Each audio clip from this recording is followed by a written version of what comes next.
नमस्कार, बहुत स्वागत है आप सभी का न्यूज नेशन के डिजिटल प्लेटफॉर्म पर। आपके साथ हूं मैं खुशबू मनोरमा मिश्रा। और देखिए, आज का जो टॉपिक है वो अपने आप में काफी खास इसलिए है क्योंकि आज जो दो राज्य हैं, जम्मू कश्मीर और हरियाणा, इन दोनों में चुनाव की तारीखों का ऐलान हो सकता है क्योंकि ईसी 3 बजे प्रेस कॉन्फ्रेंस करने वाली है।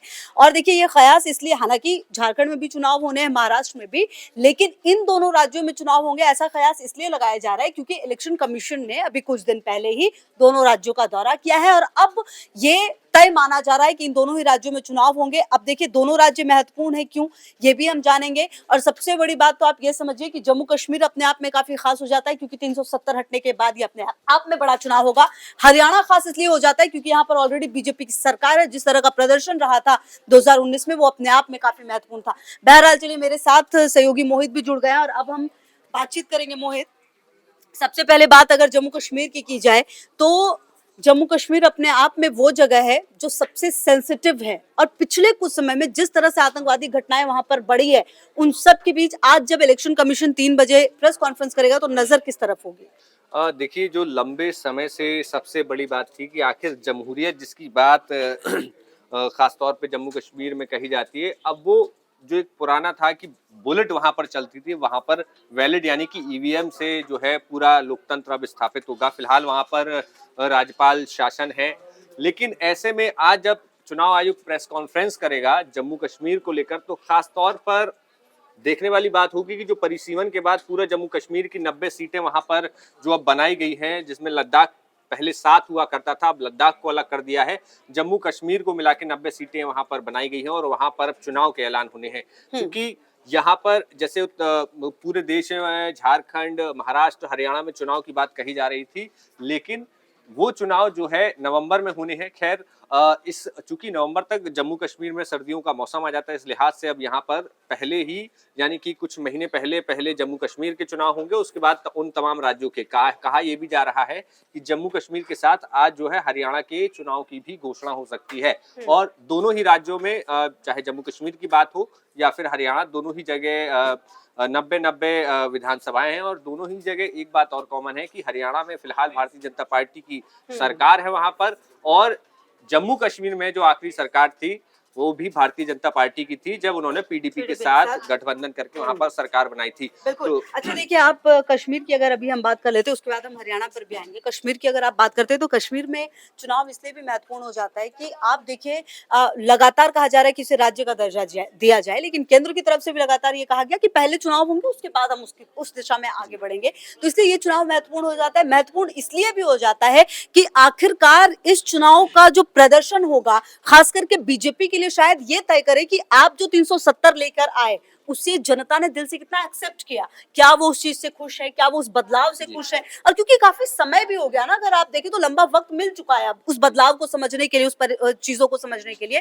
तो अगर जो वोट है वो बीजेपी को जाता है, अगर बीजेपी को अच्छे परसेंटेज मिलते हैं तो इट मीन्स कि जनता ने एक्सेप्ट किया। लेकिन अगर नहीं मिलते तो सीधा सीधा मतलब यही है कि आप जो एक फैसला जम्मू कश्मीर के लिए लेकर आए, शायद वो एक्सेप्ट नहीं किया जनता ने। बिल्कुल, यहाँ पर जम्मू कश्मीर का बहुत बड़ा ये चुनाव अगर आज अनाउंस होता है तो एक बहुत बड़ा लिटमस टेस्ट होगा उन तमाम फैसलों का जो कि सरकार ने केंद्र सरकार के तौर पर एक देश के नाते देश की सुरक्षा को देखते हुए लिया था। खास तौर पर जम्मू कश्मीर के लिए मांग हो रही है कि उनको पहले राज्य का दर्जा दे दिया जाए, लेकिन अब चूंकि जम्मू कश्मीर की अगर आप ज्योग्राफी देखेंगे तो वहां पर बॉर्डर स्टेट है और वहां पर हर तरफ से बहुत ज्यादा सेंसिटिव जोन है। वहां पर केंद्र हर चीज केंद्र जो है वो राज्य सरकार को बिल्कुल खुले तौर पर नहीं दे सकता। तो इसलिए फिलहाल केंद्र उस स्थिति में नहीं है। केंद्र देखेगा कि पहले वहां पर एक शांतिपूर्ण तरीके से लोगों के द्वारा, क्योंकि बड़ी बात ये थी कि आखिर लोग जो है वहां पर खुद से अपनी सरकार चुने, वहां पर उनको सरकार जो सरकार चुनी जाएगी वो लोगों की सरकार हो। लेकिन अभी केंद्र ये नहीं चाहेगा कि किसी भी तरीके से कोई ऐसी असमंजस की स्थिति पैदा हो, चूंकि बॉर्डर स्टेट है, काफी ज्यादा सेंसिटिव जोन इलाका है और हाल की दौर में जितनी घटनाएं बढ़ी हैं। सही कह रहे हैं आप मोहित। और सबसे बड़ी बात ये भी, चुनाव आयोग के लिए भी चुनाव कराना वहां पर वो भी अपने आप में बड़ा चैलेंज है। आप एक फैसला लेंगे, चुनाव करवाएंगे, जाएगी, क्योंकि आप देखिए पिछले कुछ समय से कितनी आतंकवादी घटनाएं घटी हैं लगातार। आप देखिए अभी पिछले दिनों 2 से 3 आतंकवादियों को मारा गया था, हमारे कितने जवान शहीद हुए। सिर्फ जून की अगर आप बात करें तो काफी घटनाओं को अंजाम दिया गया। तो ऐसे में चुनाव आयोग के लिए भी ये अपने आप में बहुत बड़ी बात होगी कि वहां चुनाव शांतिपूर्ण तरीके से कराया जाए। और सबसे बड़ी बात ये भी देखना दिलचस्प हो जाएगा जम्मू कश्मीर के लिए कि लोगों की इन्वॉल्वमेंट कितनी होती है। देखिए इससे भी पता चलता है कि लोग अगर बहुत ज्यादा इन्वॉल्व है, इट मींस कि वो इंटरेस्टेड है कि हाँ भाई कोई बदलाव आने वाला है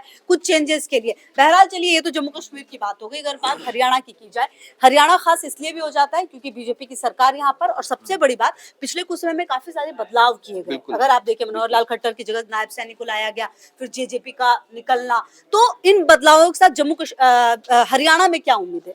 देखिए हरियाणा में इस समय जो अगर राजनीतिक तौर पर देखी जाए तो दोनों ही पार्टियां, चाहे भारतीय जनता पार्टी हो और उनके सहयोगी हो या फिर कांग्रेस, दोनों आपस में बाद में लड़ रहे हैं। पहले उनके संगठन में ही तालमेल की काफी ज्यादा खींचतान दिख रही है। चाहे फिर वो कांग्रेस हो, कांग्रेस में कई धड़े हैं, दीपेंद्र हुड्डा अलग जाते हुए दिखते हैं, रणदीप सुरजेवाला हैं, कुमारी शैलजा हैं, तो ऐसे कई सारे गुट जो हैं वो कांग्रेस में दिखाई देते हैं। इसके अलावा भारतीय जनता पार्टी है, भारतीय जनता पार्टी में कुलदीप बिश्नोई है, रणजीत सिंह है, सुधा यादव है, ऐसे तमाम अलग अलग जो क्षेत्र है हरियाणा के, तो वहां पर दोनों ही आमने सामने वहां पर दिख रहे हैं। और खासतौर पर अब जब लोकसभा चुनाव के ठीक पहले, जब जिस तरीके से भारतीय जनता पार्टी ने हरियाणा में अपना मुख्यमंत्री का चेहरा बदला, मनोहर लाल खट्टर की जगह उन्होंने नायब सैनी को जिम्मेदारी दी, तो क्या ये जो चुनाव है ये एक तरह से नायब सैनी का एक बार बहुत बड़ा लिटमस टेस्ट होगा कि क्या उनको आगे जो जिम्मेदारी दी गई है वो पूरी कर पाते हैं या नहीं। और सबसे बड़ी चीज ये है कि हरियाणा को लेकर इस वक्त जो लोकसभा चुनाव हुए, 10 लोकसभा सीटें थी हरियाणा में, कांग्रेस ने 5 जीत ली।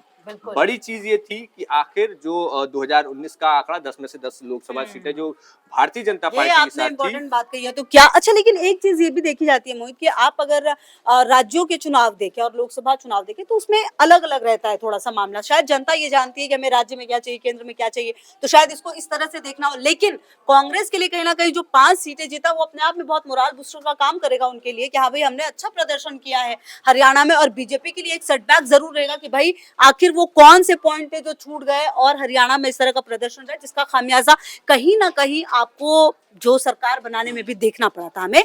तो इसीलिए हरियाणा में भी देखना दिलचस्प हो जाएगा। और नायब सैनी जिनकी बात लगातार की जा रही है, आखिरकार उन्होंने इतने समय में क्या कुछ किया, क्या कार्यकर्ताओं तक पहुंच पाए, जमीन पे जो काम हो रहे क्या वो एक्चुअली लोगों तक पहुंचे, जितनी योजनाओं को लाने की बात की गई है, तो ये भी देखना अपने आप में बेहद दिलचस्प है। बिल्कुल, हरियाणा के खासतौर पे हरियाणा बहुत इस बार इंटरेस्टिंग होने वाला है, क्योंकि सब लोगों को जो विपक्ष है, खासतौर पर कांग्रेस, वो इस समय बहुत ज्यादा बूस्टअप है। लेकिन बड़ी समस्या विपक्ष के सामने ये है कि वो उनके तालमेल बिल्कुल भी नहीं है। दीपेंद्र हुड्डा अपनी यात्रा लेकर चल रहे हैं, हरियाणा बचाओ, हरियाणा हिसाब मांगे यात्रा। उसी के साथ कुमारी शैलजा अपनी अलग न्याय यात्रा लेकर चल रही है। दोनों बड़े चेहरे हैं, दोनों लोकसभा चुनाव जीत कर आए हैं और दोनों के अलग अलग धड़े हैं।